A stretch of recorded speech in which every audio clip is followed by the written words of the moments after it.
पुंडलिक वरदे हरी विठ्ठल, श्री ज्ञानदेव तुकाराम, बोला पंढरीनाथ महाराज की जय. आळस हा शत्रू मोठा, नाश कधी सर्वथा.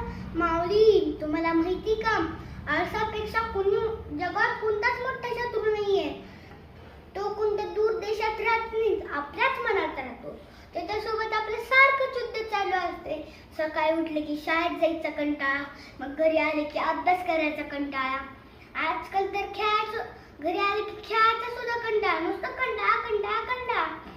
मग आपण घरात बसतो आणि घेतो मोबाईल हातात. पूर्वीच्या काळी किती मैदानावर खेळ खेळले जायचे. खो खो, रगोरी,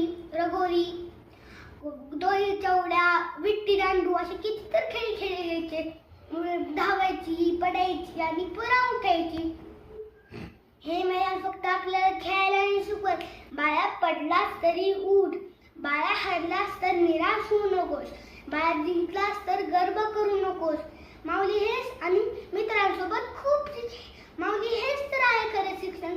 संतांनी सांगून टाकले, मन करा रे प्रसन्न, सर्व सिद्धीचे कारण. मग सगळे आई पप्पांनो, मग मैदानात खेळण्यावर म्हणजे शक्ती येते आणि अभ्यासात पण पहिला नंबर येतो. त्यामुळं सगळ्या आई पप्पांनो, मोबाईल पाहण्यापेक्षा मुलांना थोडं थोडं मैदान द्या. जर आपण इतकं मोबाईल पाहत असलो तरी इतकुसाच पाहायचा.